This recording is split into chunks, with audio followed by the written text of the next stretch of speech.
Obrigada.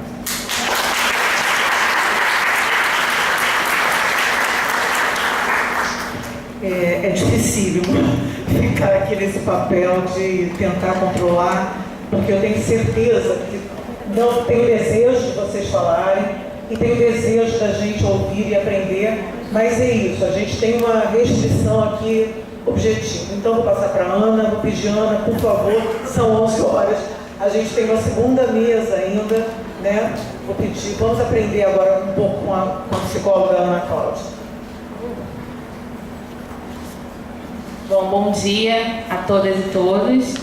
Eu me chamo Ana Cláudia Albino, sou aluna da especialização de Psicologia Jurídica daqui da UERJ. Trabalho na Secretaria Municipal de Assistência Social daqui do Rio desde 2011. Atualmente eu atuo na equipe técnica de uma central de recepção e é um pouco dessa prática institucional que eu queria poder compartilhar aqui com vocês. Apesar do desafio de ter que sintetizar a minha fala, eu fui agraciada com a fala das colegas que me antecederam, que elas já conseguiram trazer essa historicização, esse contexto histórico que eu acho que é fundamental para a gente poder compreender um pouco mais sobre esses números que eu vou apresentar para vocês. Então, nesse contexto da infância e adolescência no SUS, a gente pensar em proteção social, a gente está falando de uma nova política, mas atrelada a velhas práticas. Pode passar, por favor?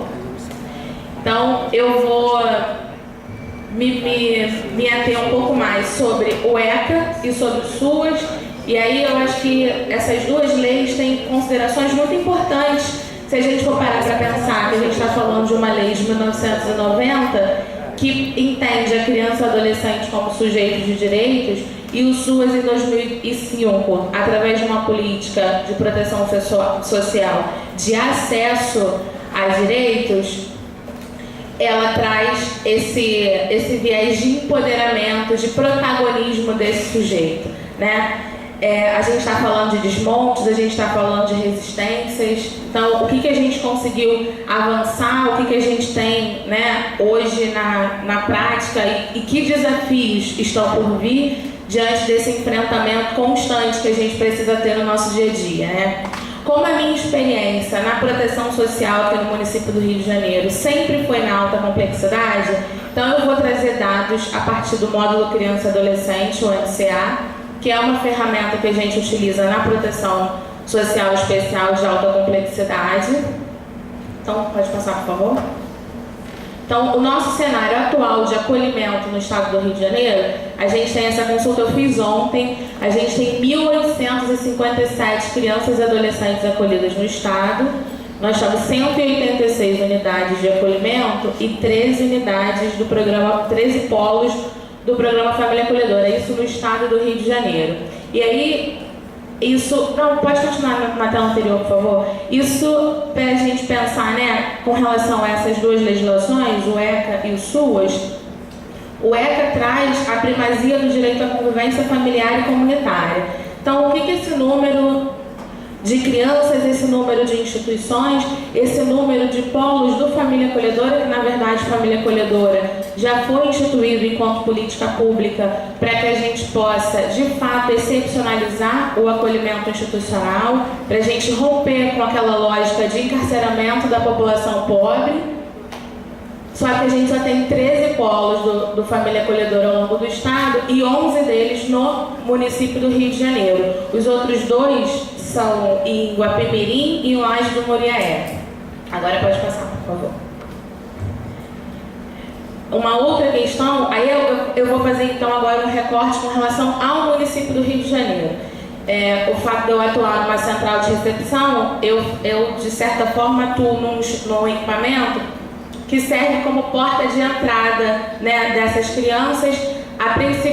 O principal viés de encaminhamento dessas crianças para o acolhimento institucional aqui no município do Rio é o Conselho Tutelar. Então, geralmente essas demandas chegam através do Conselho Tutelar, até por um entendimento do Judiciário de que essa medida protetiva ela precisa ser regulamentada por um órgão do Sistema de Garantia de Direitos e como o ECA institui que o acolhimento institucional é uma medida que só pode ser aplicada pelo Judiciário, então o Conselho Tutelar é que faz essa mediação, ele faz essa avaliação da necessidade do acolhimento institucional e encaminha para as centrais de recepção, que também é uma modalidade que não está prevista na política. A gente não tem centrais de recepção na Política Nacional de Assistência, mas o Rio de Janeiro, de uma forma vanguardista, trabalha dessa forma. A gente tem centrais de recepção para todas as modalidades, mas como nosso público-alvo aqui são crianças e adolescentes, então eu vou me concentrar sobre eles. Então, aqui no município do Rio, né, como eu disse, nós temos 11 polos do Família Acolhedora, 17 unidades públicas de acolhimento, sendo 15 unidades e 2 centrais, e 23 equipamentos da sociedade civil.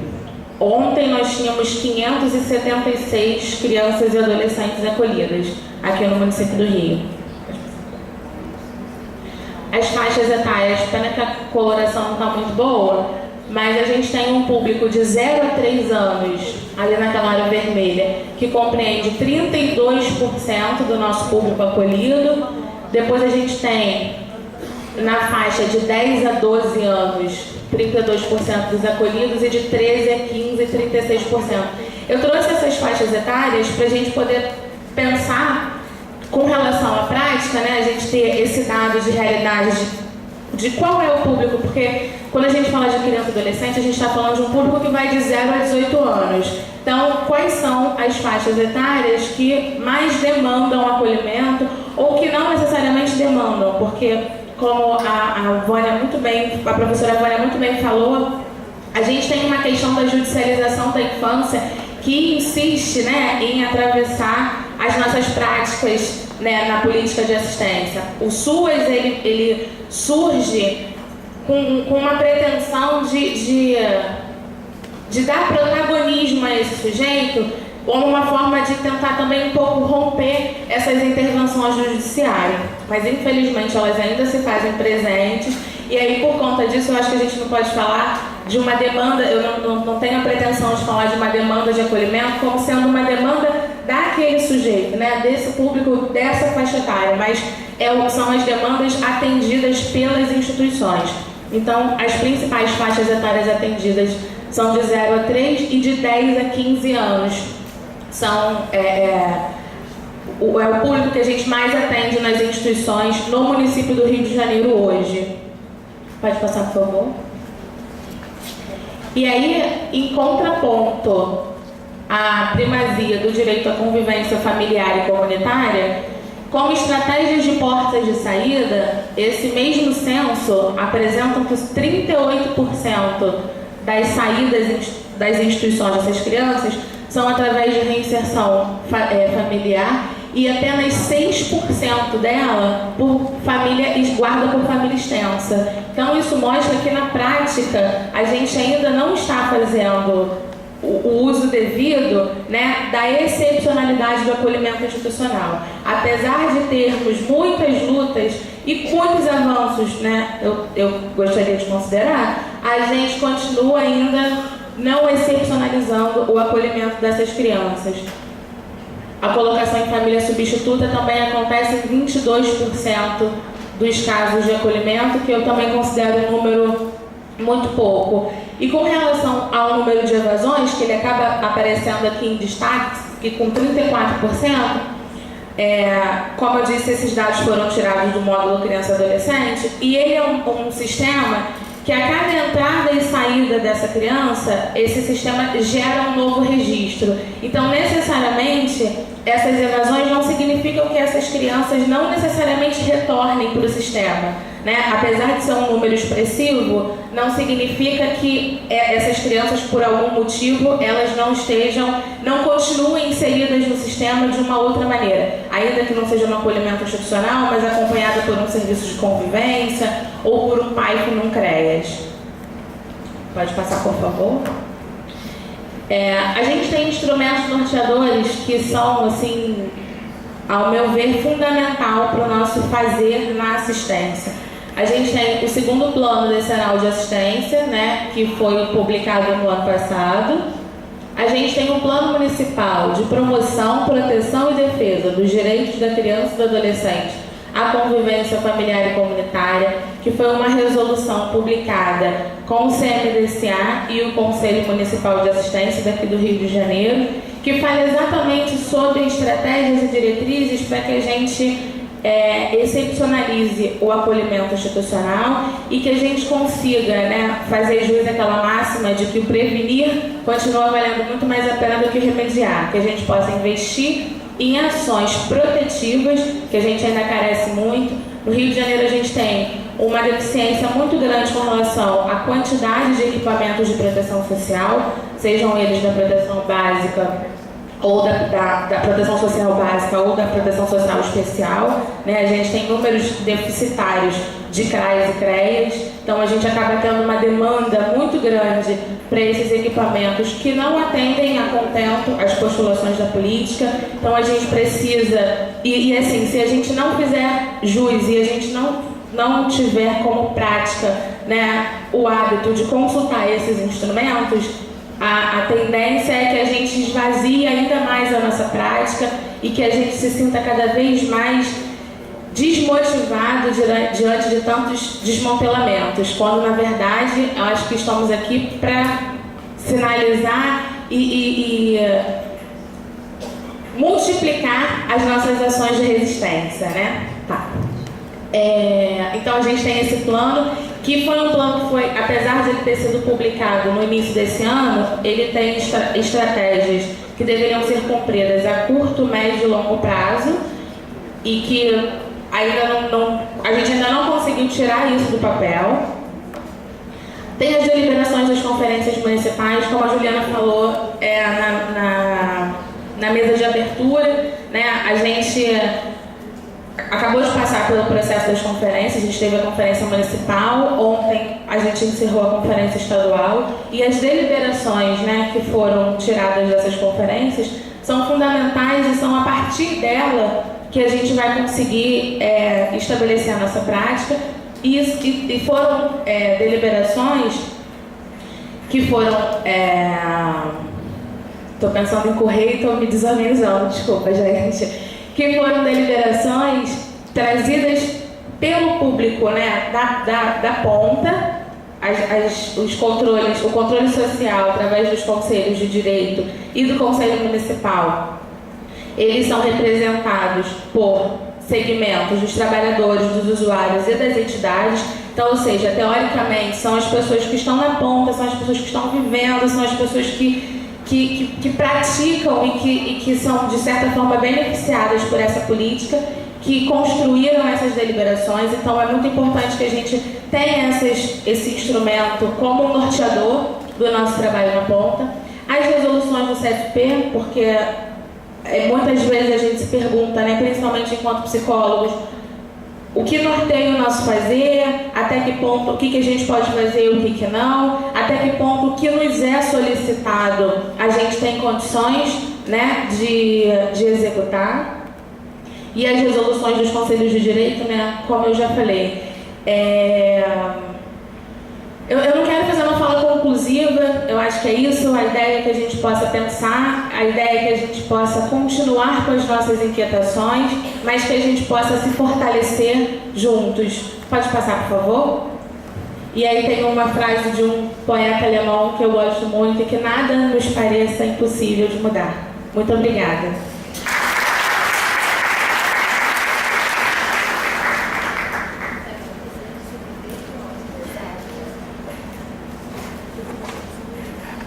Obrigada. Assim, é duro ouvir a peça que a gente teria aqui, né? Mas eu estou contando com a compreensão de todos nós, enfim, das condições objetivas que se impuseram, né? Então, eu abro para uma rodada de perguntas. Vamos ter apenas esse bloco de perguntas, a mesa responde em geral, né, para que a gente possa chamar a nossa segunda mesa, tudo bem? Então, quem teria alguma pergunta para fazer, por favor? Vamos sim. enquanto puxamos as nossas cadeiras de novo para colocá-las nos seus espaços, aguardo as perguntas. Alguém gostaria de fazer alguma pergunta para as nossas palestrantes? Juliana, psicóloga Juliana. Eu vou descer para poder entregar esse microfone. Mas por enquanto, vamos aproveitando. Eu quero agradecer a todas as colocações da mesa. Quero sinalizar, na verdade, que assim, a escolha do local do seminário foi uma chamada responsabilidade que eu levei da professora Luciane Naif, que foi minha orientadora de mestrado, né, da importância da gente estar ocupando esse espaço aqui e mostrando que a UERJ, ela resiste, ela enfrenta e ela tem vida, né? Eu queria pontuar aqui na contextualização histórica da professora Vânia, essas falas, na verdade mais um comentário do que uma pergunta. Eu não sou disciplinada para fazer pergunta. Para ela, né? Enfim. Vou ter que dar tempo para nossa. Vai ter que dar tempo? Não, vai lá, vou rápido. Acho que essa visão de que quem precisa da assistência social, né, essa visão moral de que quem precisa da assistência social ainda é quem não quer trabalhar, ela está muito arraigada ainda, né? É uma representação social que está arraigada. O que é vendido, né? A gente teve agora há poucas semanas uma mostra no shopping Leblon, não sei se por Leblon, naquele mais fino que tem ali mais para frente da Zona Sul, onde tinham pessoas em situações de mendicância, né? E estavam sentadas com frases daqueles 7 pecados capitais. O da preguiça era uma pessoa em situação de rua com a placa do Bolsa Família. Então, isso nos quer dizer muita coisa, né? Sobre o que a Luciane traz, sobre o indivíduo indignado, eu acho que é este o nosso papel, que a gente faça com que os nossos usuários se indignem e percebam o que a gente está fazendo ali.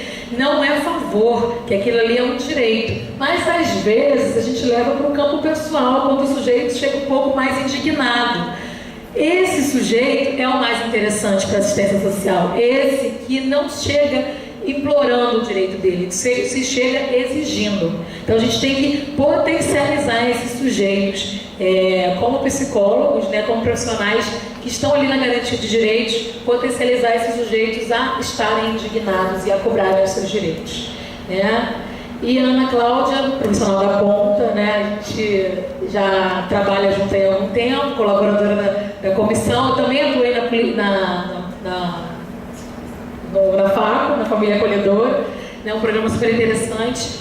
Foi bem legal esses dados, né, esses números. E como é que a coisa está mudando, porque agora a gente tem uma lei, a 12.435, se eu não me engano, né, que muda e joga um pouquinho por terra todo esse trabalho, né, do ECA, da instituição do ECA, da Constituição, da própria Constituição do Conselho Tutelar, que apesar de não funcionar como deveria, né, de alguma maneira está ali para garantir o direito da criança e adolescente. Essa lei, ela joga por terra tudo isso, né, e aí ela coloca na mão dos psicólogos que atuam na assistência talvez um caráter mais violador do que protetor. É isso. Alguma pergunta? Sim, por favor, vou levar até ele. Eu vou pedir para que a gente possa registrar a mesa, você e o Libras. Se você pode fazer sua pergunta aqui, por favor, vou me colocar aqui, peço que as pessoas venham até aqui.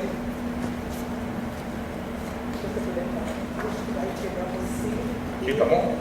Eu acho que sim, Amanda. Tá. Eu pedi para ela dar uma olhada. Bom dia, pessoal. Bom dia.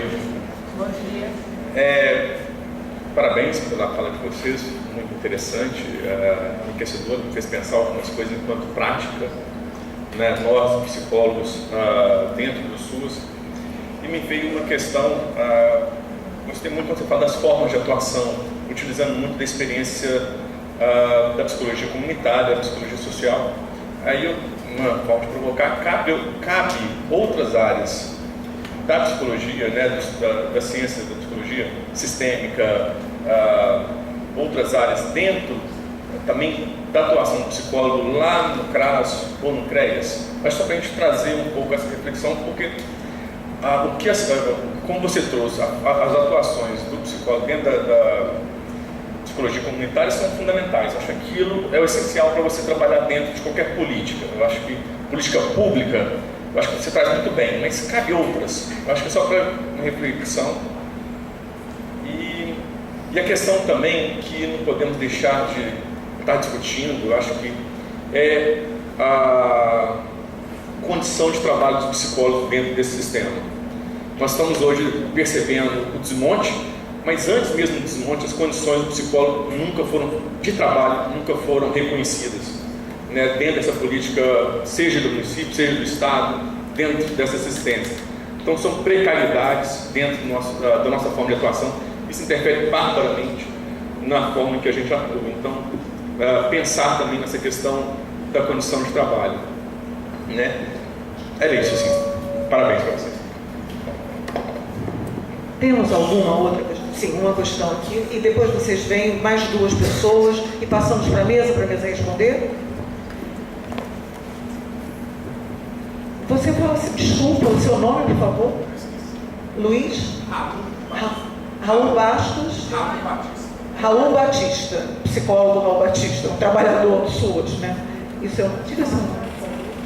Bom dia, meu nome é Alan. Enfim, eu atuo no SUAS na alta complexidade já há vários anos já. E assim, tem uma questão que eu queria fazer assim para a Vânia, né? Assim, sobre a questão que você colocou assim, sobre... Você falou bastante aí da nossa política, enfim, das normativas que a gente está inserido, da própria tipificação nacional. E assim, tem uma expressão na política de assistência, assim, que eu tenho uma questão com ela já há um tempo, que é a noção de fortalecimento de vínculos. Assim, eu fico já... até que ponto, assim, essa ideia vem imputando muitas vezes os técnicos a ainda estarem com uma noção, uma ideia de uma certa concepção de família idealizada, no sentido de que se vê a obrigatoriedade muitas vezes de ficar fortalecendo um vínculo que não tem mais, né? E assim, enquanto um técnico que está na ponta já, enfim, estive no acolhimento institucional, agora estou no família acolhedora, muitas vezes é salutar não fortalecer mais vínculo algum. E se isso daí também não seria ainda um ranço de uma estratégia até neoliberal, moral, enfim. Ou na verdade assim, essa questão nos remeteria a pensar uma outra perspectiva. Realmente é uma dúvida para mim, é uma questão, não é nada fechado. Eu gostaria que você pudesse falar um pouquinho a respeito. Você quer vir aqui, por favor? Rapidinho. Obrigada. Eu vou pedir para você ficar mais posicionado aqui. Diga seu nome. Meu nome é Suane, eu sou colaboradora da Comissão de Psicologia e Assistência Social e eu gostaria de direcionar a todos uma questão que é a minha questão do mestrado lá na Rural, né? Que eu acho que é uma questão que a gente precisa refletir sobre ela, porque é justamente sobre como que a gente faz para poder ouvir adolescentes, né, e crianças, sendo que, por exemplo, no âmbito da lei, eles têm sempre que ser representados, muitas vezes, pelo pai, pela mãe, né?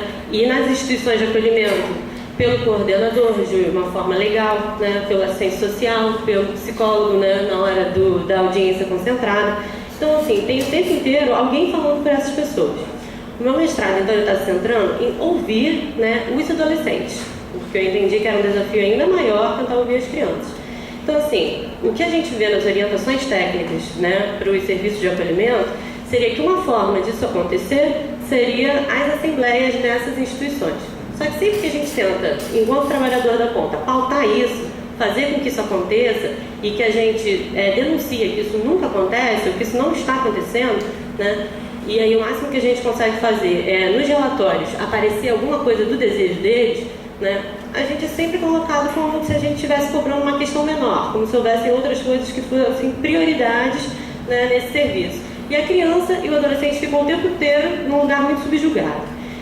Eu fiz um curso chamado Promotoras Legais Populares, que é um curso de extensão da UFRJ, justamente porque eu estou também atuando no Me Avisa Quando Chegar, que é um movimento social lá da Rural, né, em virtude das várias violências que as mulheres têm sofrido. Eu acabava voltando todas as questões referentes às mulheres porque eu trabalhava na instituição de acolhimento, né? Então acessava muito essa questão da mãe culpabilizada e tal, mas era impossível, quando eu estava diante de promotoras, diante de juízas, não colocar então como que a gente fazia para ouvir crianças e adolescentes, ou para fazer com que essas pessoas fossem ouvidas dentro desses serviços.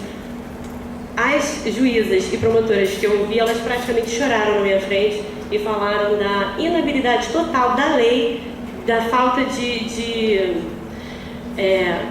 falta de possibilidade total da lei de ouvir essas crianças. Então, assim, eu acho que isso precisa ser pautado e isso precisa ser colocado como uma coisa realmente muito importante, principalmente em virtude do que o outro amigo falou agora anteriormente, né? Às vezes a gente não sabe lidar com crianças e adolescentes à deriva, vamos colocar assim, que foi uma forma que eu comecei a chamar. Fica reforçando laços que não existem, né? Que a gente... E a nossa real questão é, a política pública se falta na família, e isso é super importante. Mas o que a gente faz quando a gente não consegue pautar essa reintegração familiar? Que acontece e que acaba ficando institucionalizada. Então, assim, o que eu gostaria de colocar aqui como provocação é como priorizar a escuta de crianças e adolescentes, como tornar essas falas políticas, ao invés de a gente ficar o tempo inteiro agindo como se não fosse importante, como se fosse menor. Essa é a minha prioridade. Então, temos mais uma pessoa. Vamos lá. Assim, quero fazer uma pergunta. Vamos ouvir mais uma pergunta. Fechamos. E assim, a segunda mesa estava pautada para 10h50. Então, eu queria garantir que 11h50 a gente comece a segunda mesa, pelo menos. Então, quando a mesa responder, eu vou pedir que seja sintético para a gente fechar e abrir a próxima. Obrigada. Eu sou Jorge, eu sou psicólogo no CRAS, na Assistência Social. Trabalho na secretaria desde 2001, mais ou menos. Já fui contratado, agora sou funcionário público. Eu queria falar o seguinte, eu acho que eu não sei se mais tarde vocês vão falar sobre isso, vão contemplar esse assunto ou não. É a questão da interdisciplinaridade, né? Eu acho que existem práticas belíssimas, né, da questão interdisciplinar, mas muita coisa ainda precisa ser construída. Eu acho que tem muita companheira assistente social, muito companheiro psicólogo que não entende bem essa questão interdisciplinar, né? Porque quando você, por exemplo, parte para a questão transdisciplinar, existe a possibilidade de você construir um novo conhecimento, um novo saber, e é possível que isso vai trazer uma nova transformação, né, na produção de conhecimento coletivo. E a questão interdisciplinar, para mim, está ligada à questão interinstitucional, né, e intersetorial. Eu acho que por isso que eu acho interessante essa questão interdisciplinar. Tem colegas que praticamente não sabem a diferença entre multidisciplinar, interdisciplinar, transdisciplinar, é uma coisa assim totalmente... E outra questão que eu acho que o psicólogo pode ajudar muito nesse trabalho de construção é, como a colega estava falando antes, valorizar a fala do usuário, enquanto um saber que é capaz de transformar suas vidas. Claro que ele vai trazer contradições, assim como nós também trazemos contradições. E o nosso papel é estar junto, discutindo com ele, para a construção dessa nova sociedade, né, que a gente tanto almeja, né, sociedade melhor. Obrigada. Passo para a mesa para as suas respostas e considerações finais, por favor. Eu acho que tiveram duas questões que foram mais direcionadas a mim, então eu vou, de forma sintética, falar alguma coisa. Com relação a outras formas de atuação, assim, eu trouxe aqui a colaboração da psicologia comunitária, mas, no final das contas, o que eu estava querendo dizer era muito mais a postura desse profissional, desse psicólogo. Eu acredito que ele pode atuar perfeitamente, acredito que ele pode atuar perfeitamente em várias frentes, né? Eu trouxe a colaboração desse pensar da psicologia comunitária porque quando ela é criada no Brasil, ela é criada para se contrapor mesmo, né? Com uma ideia de uma psicologia elitizada, uma psicologia que só tinha um tipo de saber fazer, né? E ela vem mostrar que a psicologia ela tem que estar comprometida com a conscientização, com a produção da autonomia, né? Então a gente encontra experiências na área clínica, inclusive, né, em todos os tipos de atuação, né, na psicologia do trabalho, enfim, desse profissional, psicólogo comprometido com as mudanças sociais. Então eu acho que é muito possível, sim, né? Eu peguei da comunitária, que é a que eu mais conheço, que eu mais atuo, mas acho que é possível, porque eu acho que para mim tem muito a ver com a forma como esse profissional se posiciona do ponto de vista político mesmo, da atuação, né? E com relação à fala de ouvir adolescentes e crianças, né, porque acho que a gente confunde muito a ideia de proteção com, né, a gente quer proteger alguém que não consegue se proteger sozinha, não consegue falar de si, não consegue, né? E aí a gente acaba perdendo um aspecto extremamente importante, que tem a ver com a produção de um sujeito de direito, que é a produção da autonomia. Eu quero um indivíduo autônomo, eu tenho que dar espaço para que essa autonomia ela possa acontecer. E autonomia é você respeitar a opinião, mas é respeitar a opinião de alguém que tem espaço para expressar. Como é que você vai só dizer, eu respeito a opinião dele? Não, se eu não dou espaço. Você pode fazer isso dentro de casa com seu filho. Produzir autonomia, produzir um indivíduo autônomo é extremamente importante para esse adulto ser um adulto consciente, que entende o mundo à volta dele, né? Então eu acho que criar espaços de produção de autonomia, e a gente sempre tem esse trabalho, né? Quando a gente está na ponta, a gente tem um trabalho para os nossos usuários, para quem a gente atende, e às vezes a gente tem um trabalho dentro de casa também, né? Eu digo dentro de casa, dentro da instituição, com os nossos colegas, para mostrar a importância de determinadas ações, de prioridades. Eu acho que esse papel do psicólogo também é muito importante. Tem um outro colega agora que falou aqui da interdisciplinaridade. Você tem ali um lugar, sim, um lugar também de provocação, de trazer certas questões que podem, no dia a dia, nos objetivos do dia a dia daquela instituição, passarem desapercebidos. Fica muito mais importante pensar, funcionou tudo, né? Todo mundo comeu, todo mundo dormiu, todo mundo foi para a escola, todo mundo voltou, pronto. O dia foi ótimo. E as outras coisas elas vão ficando em segundo plano. Acho que esse papel de provocador também é muito importante. Para a gente pontuar aquilo que a gente acha que dentro da atuação da psicologia é importante. É a contribuição que a gente traz, né?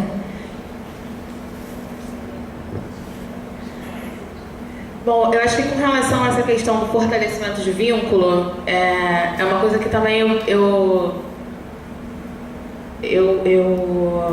lido, né, com isso também, já fui de família acolhedora, e eu acho que a própria legislação, ela nos permite e nos permite romper com esse modelo moral, esse modelo burguês de família, né? Assim, porque o próprio SUAS, ele fala que a gente precisa considerar os novos arranjos familiares. Então eu acho que o fortalecimento dos vínculos, nesse sentido, seria os fortalecimentos dos vínculos existentes. Eu acho que a gente tem que fortalecer e não criar.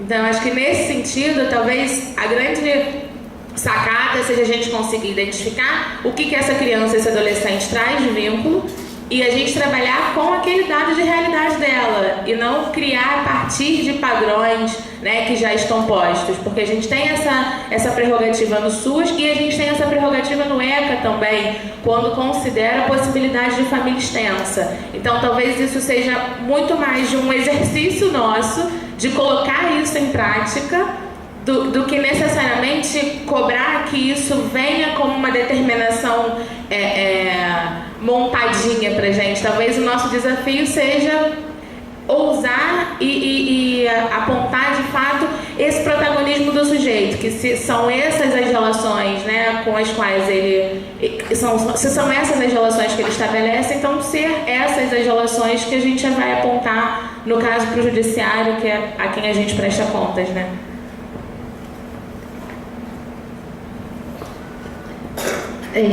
Eu vou falar um pouco também sobre o fortalecimento de vínculos, né, que foi o que foi colocado. E eu entendo que quando a gente fala em fortalecimento de vínculo, como a gente tem a centralidade na família, a gente pensa diretamente que a questão é a reinserção familiar e como eu vou fortalecer um vínculo que já foi rompido, e situa o problema diretamente né? Mas o fortalecimento de vínculo, ele é mais do que isso. É pensar as relações que a criança tem, não é só a relação da criança dentro da família, é a escola, é a igreja. Porque, assim, quando a gente está pensando nesse tipo de solidariedade, né, que a gente está querendo reconstruir, é uma solidariedade familiar, vicinal, uma solidariedade também das instituições em que a criança frequenta, dos espaços onde ela está presente. Né? É a ideia do pertencimento que a gente está tentando fazer, desenvolver, né? Onde a criança possa ter uma referência no desenvolvimento da sua subjetividade, do florescimento dessa sua subjetividade, que é desenvolvida, né? Que ela, a partir dos espaços onde ela frequenta, da onde ela está, né? E por isso a gente tem que ter todo um cuidado, porque quando a gente tira a criança de um lugar e diz vai ficar melhor no outro, a gente está rompendo todos os vínculos que ela tem no espaço que ela está vivendo. E a gente não está sabendo como é que ela percebe isso, como isso está se dando. Né? Aí a questão da fala da criança entra diretamente. Né? Como você pode legitimar a opinião da criança, o que ela pensa.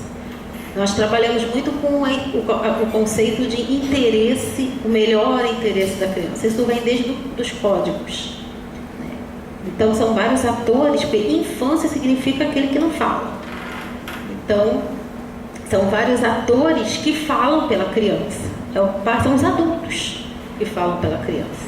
Quem vem produzindo um trabalho, mostrando que a criança tem um ponto de vista legítimo, são os antropólogos. Né? Eles fazem trabalho com tribos indígenas para mostrar o ponto de vista da criança sobre religião, o ponto de vista da criança sobre sexualidade, e aí vai se multiplicando. Então aí eu vou entrar na outra pergunta já, que é da interdisciplinaridade, né? Da importância que tem e saber trabalhar com a fala da criança, saber entender e legitimar a posição que a criança está na interação e qual é a importância da sua fala.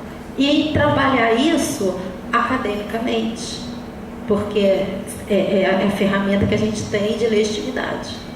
Não tem como a gente chegar no senso comum e falar, a criança falou e tem que ter um instrumental teórico, né, técnico, para fundamentar aquilo que você está querendo dizer. No Brasil, quando eu fui estudar Conselho de Direitos da Criança e Adolescente, eu fui procurar isso no mundo, e em todo lugar no mundo era constituído por criança e adolescente. E aqui não tem. Aqui o Conselho da Juventude foi agora recente, né? A partir de 2012, com o Estatuto da Juventude começou a ser criado. Né? Aqui não tem nenhuma experiência de socialização da criança para a política, nem de forma consultiva, nem de forma nenhuma. Os grêmios na escola são muitas vezes reprimidos. Né? Todas as iniciativas de autonomia para a criança ou para o adolescente, elas são suprimidas, são desautorizadas por adultos em todas as instituições. Então a gente tem que ter um trabalho mesmo. Né? E ela perguntou como é que faz isso? Pesquisa. Tem que reunir a prática profissional com uma dimensão da pesquisa. Né? Não dá tempo e tal. Eu sei, mas tem muita gente fazendo mestrado, fazendo doutorado, lutando para a produção do conhecimento, para contribuir com isso. Isso é algo que a gente tem que avançar e precisa fazer. E se você está lá na ponta, faça seu mestrado, faça uma especialização, trabalha com isso, né? Que isso é importante e tem efeito. Acho que eu consegui juntar tudo. Obrigada.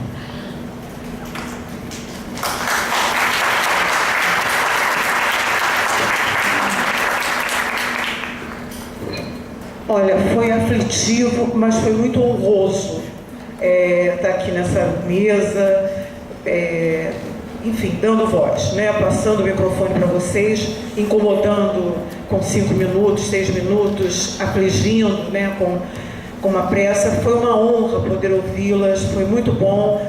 A gente tem uma psicóloga que acabou de chegar para mim e disse assim, a minha pergunta era fundamental, e eu prometi a ela, Ana, que você não sai dessa sala sem conversar com ela, porque ela começou a trabalhar na assistência social agora, e ela quer conversar com alguém que já vem trabalhando na assistência social ali, ao vivo e a cores, né?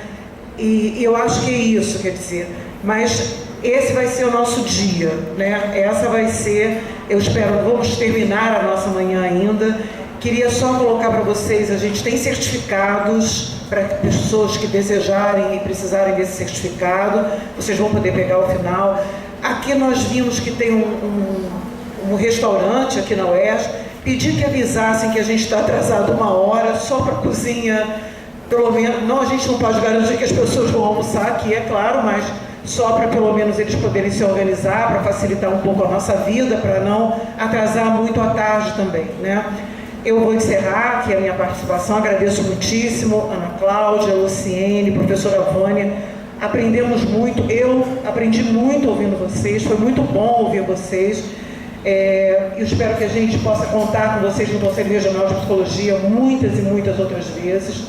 Certamente a gente vai contar com o próximo número do jornal, porque eu já estou cheia de ideias para o próximo número do jornal do CNPJ, para fechar o ano de 2017. Acho que a gente vai bater na porta de vocês pedindo a escrita dessas falas.